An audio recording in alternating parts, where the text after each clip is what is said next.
Welcome to Tennis Spin, where we put our spin on your tennis.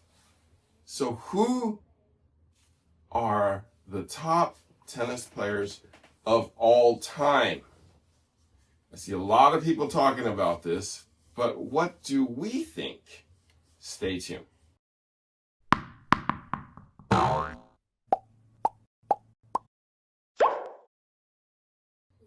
right, guys, so I got Coach Goo, Coach Rob, and myself. We're all tennis enthusiasts, and we have our own opinions about who are the top players of all time. Now, I'd like to start with the women. I feel like the women are a little easier because there's 1, 2, 3 that are, that have dominated the last 30, 40 years. And that should, I don't want to say easy, but, it's kind of a no-brainer, right? Let's start with Coach Rob here. Coach Rob, who are your top women of all time? We're talking top 5? Is that? Yeah, let's go top 5. Go top 5. Well, you got Serena. Serena at 1. Martina's got to be in there. Yeah. Oh, wow, I forgot that one, yeah. With the incredible length of career, massive amounts of wins. Is she still playing? She just retired from mixed. Steffi Graf. Yeah. Best slice in the world. Best one-hand backhand. Mm-hmm. Chipped it all day long. That's right. Couldn't beat it. Mm-mm. So what's that? 3. Margaret Court. You got Margaret Court in there. That was, I didn't see that era, but Right. I haven't seen that. That's definitely not mine. Yeah. Chris Evert in there somewhere. Okay. So I don't know where you're, Yeah, just your personal top 5. just- That's yeah. all. So somewhere in there's 5. There's 5. Okay. Coach Goo? I'm sure I'm leaving somebody out. Throw that. I think the first one is Serena. I think with her resume and what she's done for the game, I would even put Venus, like the Williams sisters in general. Right? I think that's the biggest thing. Put them together. I mean, Venus is the one that's trailblazed it. Serena was the one that made sure it was concrete. Right. And Venus is still playing. And yeah, both of them still playing. Well, Venus is still kind of playing, but Serena, throughout her whole career, I mean, how many slams has she won? 23? I think it's 23. I think 23. Yeah. Because, that proves a statement that she is now one of the greatest of all time. And how many finals did she lose? Yeah. There was a couple that... There was only a couple. Yeah. But, you couldn't find... You would always find her name in some final. Right. Every Grand Slam, she was guaranteed to be in the finals. Right. And then one of my favorite players to watch was Justine Henin. Right. Amazing player. Love their one-handed backhand, especially on the women's tour. It's very rare to see a one-hander. And the way she moves on clay. It's very hard to see a player like that on clay. Like, she moves so gracefully, smooth. She's the one that made, I think, as a clay court player, she was probably one of the best clay court players from the women's side. Steffi Graf, of course. Who else? Did you watch Martina play? Martina, no. I watched Lindsay Davenport near her end of her career. Okay. Lindsay Davenport, and then, the classic Billie Jean King. Right. Right. You can't leave her out of the conversation. But yeah, I think in my era, I didn't watch that much, but I watched Lindsay Davenport. I definitely watched the Williams sisters growing up. Right. So those were the ones to watch for. I get it. So Goo is younger than us by you don't have to describe it. You don't good have amount of time. So he's seen so much tennis. We've a couple decades. Coach Rob and I have seen a lot more tennis. So that therefore there's generational gaps here. Yes. And I'm sure somebody will let us know who we forgot. Yeah. So I grew up watching Chris Evert versus Martina Navratilova. Yeah. We had Billie Jean King once in a while in there. So I watched basically late 70s tennis in the 80s, in the 90s. So when I started watching tennis, they were playing with wooden rackets. And it was Martina's serve and volley game versus Chris Everett's I'm going to stand at the baseline and go cross court for a long time game. So, I mean, I admired Chris's forehand and wanted to kind of emulate that. So I liked Chrissy back then. I don't, because Martina was a lefty, like I couldn't relate to it as well, and her game was just aggressive, and going up to the net was scary. A fun contrast. Yeah, contrast. Going up to the net was scary for me. I'd rather just stand back and just hit the ball back. As a kid, so I just wanted to learn the forehand, learn the backhand. So I would say those two definitely are part of my top five. And then into the next era, we had like Martina Hingis, and then we had Lindsay Davenport, like you said. Venus first came out winning her slams, and then Serena winning her slams. So I have to put Venus and Serena in there just like you. You know what we forgot in that era? Maria Sharapova. Yeah, she had her share. She had her share. Like, because she was in that tough era where that's where the Williams sisters were dominating everything. Mm-hmm. Like, you couldn't leave her out. It's like kind of Andy Roddick. That's true. If you think about Andy Roddick, same situation. He was in that era where Fed, Nadal, Novak, and especially Murray. Like, that's the era he got overshadowed with. I think that's what Maria's situation was right. She was overshadowed by that. That's true. I mean, I remember when Maria won the U.S. Open, they made posters of her. Prince made posters of her all over the place. And then she had maybe one more year of success. I think one or two. And then it's like overshadowed by Venus and Serena. I mean, it was just hard. Like, that era was hard. Yeah. It was not an easy era. And Justine came along, and then Martina Hingis came along. It was just, and then Azarenka came along, and it was just it was just such a wave of new players that came into the scene. Mm-hmm. So it was hard for Sharapova. She did win her share of slams. Yeah, like she is in the Hall of Fame. Right. You have to give her credit. She is in the Hall of Fame, so she had a hell of a career, especially that tough in an era. Right. That was a huge momentum shifter for that era. Right. So we all agree Serena is probably the GOAT of the women's tour. Yeah. Venus is probably another name I wanted to sell us. We left. Oh, this is true. This is true. Two hands on both sides. We don't see that. If that stabbing incident didn't happen, she probably would have had a lot more wars and battles with Steffi, and not allowing Steffi to take all those slams too. Right. So so Serena, Venus, Martina. Yeah, I agree. Okay. Maybe Chrissy Everett, and then so who would be the fifth? Margaret? I mean, she has the record. That, right? I don't know. I don't know. Probably Margaret Court. Yeah, probably Margaret Court. Now, if you're from a different era, you guys might be saying Margaret number 2, Margaret number 3, right? It's just, we've never seen Margaret, so we can only go by stats and her dominating her tennis age, or age of tennis. So. But that would be our top 5, guys. Excuse me. All right, so let's go into the men's now. Men's is a lot. Yes. So the person who owns slam records is obviously Novak. Yeah. And he has to be there for sure. He has to be there. Most people don't like him, but he's proven his point, right? Statistically, he has proven his point that he is the greatest of all time, passing Nadal, passing Fed. Right. Passing all the legends. Right. Sorry, Wilson guy. So we'll start with the young and Goo. Who's your top 5? I think if we're going to put Novak there, that's already the number 1 spot. Then my personal top 5 is going to be Nadal. Nadal is definitely in the conversation. To win 14 French Opens. No one has ever done that. And to do it statistically twice, a 5-peat. To be that dominant.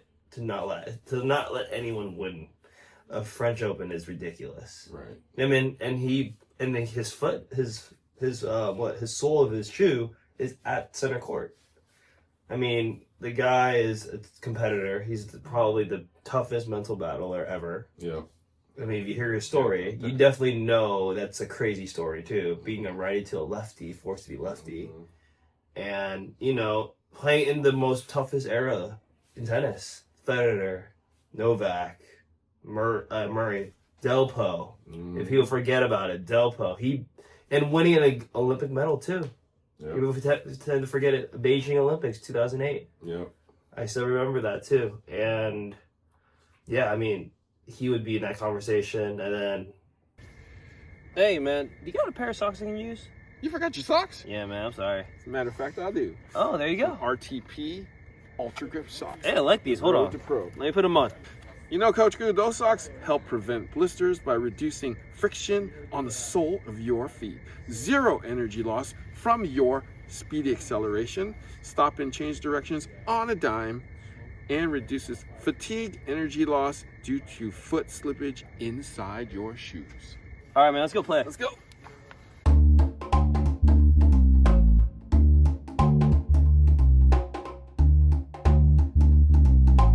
Oh, man. What a session, man. Jeez. Good Wait, hit as usual. hold up. You didn't wear your shoes. And neither did you, I guess we played without shoes. because we didn't need them. Hey, thanks, guy. Another one in that era would be Fed. I mean, you can't really leave out Fed in the conversation. He's the one that changed the era of modern tennis, right? If you think about it, modern forehand came from him. And the way he moved, and I think he's still the top winningest in Wimbledon, right? He still holds the highest record in Wimbledon. I think you're right. I think you can't leave him out in that conversation too, right? Dominant in grass. I mean, there's a reason why he was called King of Grass, for a reason. So that's 3. That's 3. And then if I had to really bring it back old school, I think for me, Ivan Lendl, Okay. biggest forehand on tour that era. I just knew how to compete, like unbelievable forehand. And then lastly, I think Pete Sampras. Whoa. I love. So the reason why I love Pete Sampras is the way he serves in volleys. Yeah. I think people, I think that's a lost art nowadays. But if you think about it, what helped him win Slam was serve and volley. Massive kick serve. Everyone tries to replicate that kick serve. No one can ever do it. And the way he just was all over the net, his movement, closing the net was insane. Like, he was the first person I watched. Without him, I don't think the doubles game would ever kind of changed, right? Serving and volley wasn't, like, in my opinion, when I grew up, I hated serving and volleying. But watching him do it was just, like, incredible to watch. Like, you just see, he just knew where the ball would be. Right. That's the crazy part. He just knew and predicted where the ball will be at all times. It was insane. No, I agree with you. I like Pete too. Here's the question though: if you put Pete in today's game, would he be top 10? That's a great question. I think he would probably be 25. I mean, right now the modern player that kind of replicates him ish is Ben Shelton. Think about it. Yeah. He still has that college game where he still closes. Mm-hmm. If you think about all those players right now, who closes harder? But he doesn't think to close everything. Well, yeah, that's what I'm saying. He doesn't close, but like the modern era, right? Right, If you had him there, I think he would do some damage. I'm not sure.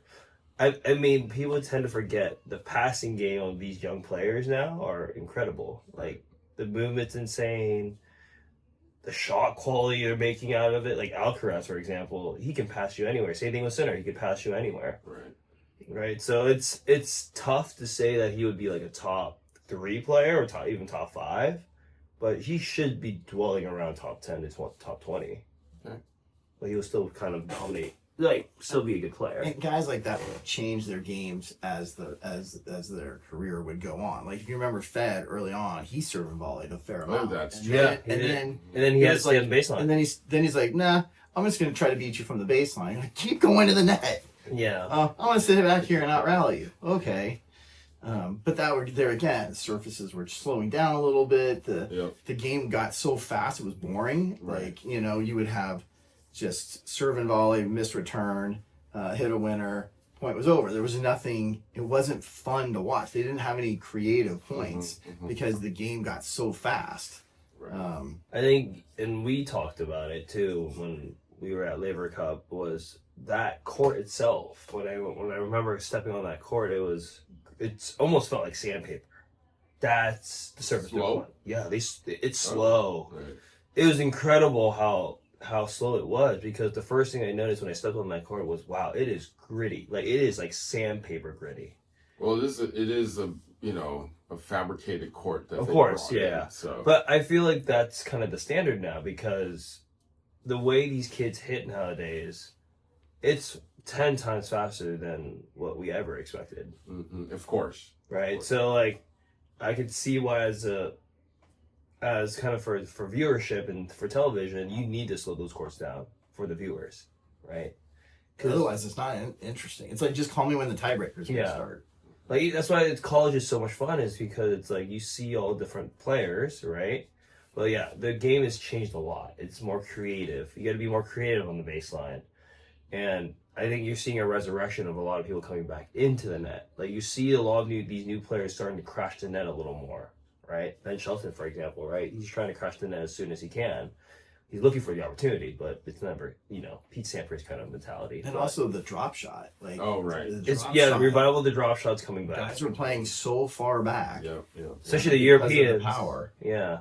That there was so much open space now. Guys, we learned how to hit a drop shot. I mean, let's be honest. You saw the underhand serves nowadays, too. Right? Because I know, but that's the point. You see all those Europeans, where are they standing on the baseline? 20 feet behind on the return. Well, even if you watch, like, even Monte Carlo, like, you watching Alcaraz, he was literally standing with his feet almost on the tarp at the back, and the TV camera angle almost didn't even show him. Like, you couldn't even see his head. You're like, where is he? Yeah. Oh wait, he's that little one right next to the wall. Yeah. Wow. Yeah. And that's where somebody was saying, I don't know, maybe we had the conversation, was like, if you had to play let serve, that would take that away. Yeah. Because they couldn't stand so far back there if a let serve was in and you had to play it. Which they do in college. But and they even do that on the doubles tour, like on challengers. They play that court out there, yeah. Didn't know it. Me neither. I could be wrong though. I don't know. I just heard that. Somebody will tell us. Someone tell us. All right, Coach Rob, your top five now. Fed. Well, of course. Of course, Fed. Fed, Sampras. All right, no. Fed, Pete, and Rod Laver. Is that Wilson? Rod Laver? I don't remember. It was Rod. What did Rod play? That's a good question. Sorry, I don't know. I don't know that one. And why I put Rod in there is he's the only one to win the calendar slam twice. Correct. Right? Correct. I think it was 62 or 3 and then 69. 69 the last time it was done. Yeah. Yes, I know. So your top 3 is essentially Rod, Pete, and Fed. Yeah, pretty much. Well, I mean, you can't argue. I mean, you have to put Rafa and Joker in there. So okay. I think the Fed is up there also because remember he was weak. He had 200 and something weeks. Oh yeah, number one. Yeah. Just imagine that. Well, then you got to talk. If you're going to do that, talk Connors. Yeah. I think Connors was the leader at what 3 something. Is that right? I don't know. Our internet's down, so we can't look it up. Is that right? Yeah, I don't know, but all I know was Federer was the closest to breaking Connor. I think he could be right on that one. But like Federer to be 200 plus weeks of being number 1 in the world. Just imagine how big your target was. Like, you were the number 1 target for all those players, especially in that era. Yeah. That's incredible, right? So, yeah. I would say, I want to ask you guys this. Out of all those players, that era, who was the clutchest player, in your opinion? I say Pete. He would be down love 40 and bring it all the way back with his serve. Because he could just ace it. That could do. Okay. Like that. Yeah. I think I think Agassi would have, if Agassi could have maintained that level all the way through, I think they would have had so many incredible matches. I mean, they did already, but it was like Pete stayed at the top and Agassi would kind of fluctuate. Oh, I'm going to go down and play some challengers because I'm tuning out. And now I'm back into it. Okay, and Pete was still there waiting for him. Well, that's the thing. I think Andre would definitely be in this conversation if his love for the game just was maintained. You know, he loved and hated the game in various parts of his life. So I mean, if you read the book, then you can see why. Yeah. I would say this: do you think Novak was a kind of a build of Agassi though? Yeah, because his returning game is very similar to Agassi's. If you think about it, like I would say if he played Novak now and prime Novak, Novak's return game was pretty good too. He countered a lot of good servers. Like Delpo was a great server, right? Served massive in those moments, but counters really well. I mean, Fed wasn't powerful, but he has great placements. He had great placements, and Pete was great at placements, right? If you looked at Pete's serve, you couldn't read where he was going majority of the time. It was pretty insane. I think the other thing I remember hearing about Djokovic is that in his quest of being great, he wanted to take what the greats before him did. Yeah. So he's like, oh wait, I want to serve like pick one, right? Pete, I want to be able to be. But that was his weakest stroke, I think. His serve was right. But I'm saying, but then he wanted to volley like Edberg, and then he probably wanted to return like Agassi, and then so he was trying to take what the great players before him came and take what they did into his game. So it wasn't like I'm just going to emulate one player. I'm going to emulate what the best players did. I mean, the perfect example is like this. He's still the one playing. Yep. He's still playing right now. Yep. And also to put it this way too, he's not like losing early rounds either. I mean, if you remember last year, he beat Alcaraz in the Olympics on his surface, which is clay. So I think Novak is like what Rob's stating is true is because he is the one that is willing to adapt even at that age. He's still to be a force to be reckoned with, right? He's not a one and out. He's still in those quarterfinals, those semis, on those major slams. So like you can't really count him out just yet. His mental toughness, his conditioning, his all of the things he does, all of the players, all the things you don't see that is work. Like playing the game of tennis is fun, but all of the conditioning, all of that stuff, that to still want to be doing that and still trying to get better at that age is so impressive. Yeah, he's in the top. He's in my top 5. I just don't like saying that. Yeah. I mean, let's be honest. The perfect mental toughness is this. He beat freaking Fed in that Wimbledon. When how many times Fed had match point? Yeah. Thanks for reminding me. Yeah. We all were in that moment. I was in the car listening to a radio about it. I was like, fuck, can he close one? But that's just how he is, right? Yeah. He doesn't care how pretty he plays tennis. He just wants to win. Yeah. That's the willingness of it. No, I agree. So my top 5 would be Fed for sure, Nadal, Joker, gotta give it to Joker. There. Laver, and Pete. So it's just, and there's so many that we're leaving out. Exactly. Borg, you could, you know, Borg was the first to go Wimbledon, French, I think, winning them both. Right. Who knows what Borg would have done if he had continued? I would say Delpo if he wasn't riddled with injuries. Right. Delpo was a perfect example of, you know, he's kind of like, say, if you guys follow basketball, he's like the Derrick Rose, right? Had the greatest potential. I mean, beat Federer in the U.S. Open in 5. But like, can we stop bringing those up? Hey, I'm just pointing out facts here. Got bronze for London 2012 during the Olympics. Argentina, I think he got silver. Rio. Right. Got silver. And, he was fluctuating the top 4 and 5. Think about it. Like, he beat Novak. Yeah. He's beaten Nadal. He's beaten... I don't think he's beaten Nadal. I know who he's like now. Just in case you guys don't know Derrick Rose, he's like Kawhi Leonard. Right? He'll win a championship and then be like out half the season and won't be around for the. But like he wanted to play. That was the problem. Like every time he came back, he got injured again. Right. It was another injury. I think with Kawhi didn't. Kawhi's injured all the time. Yeah, but like I feel like he doesn't care. No. I think his body language shows that. Yeah. Gives off that. You don't see the highs or the lows. You just he's just steady. I mean, I think which can lead you to like, do you care? Do you not care? Like, you don't see him doing Steph where he's shimmying after a shot, but like, yeah, I think if he was healthy, he could have done some real havoc to that big three. Another one's Andy Murray, right? Before his hip replacement, I mean, especially that run when he lost to Fed in Wimbledon.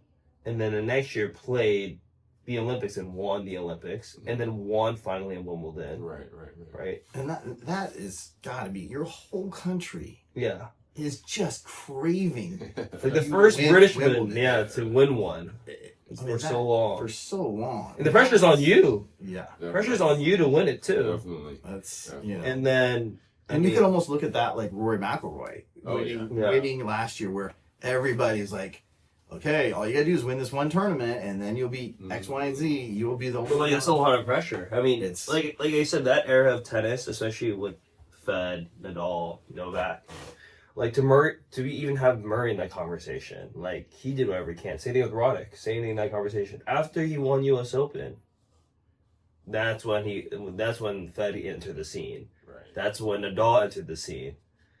I mean, Roddick. Don't get me wrong. Roddick was a great player.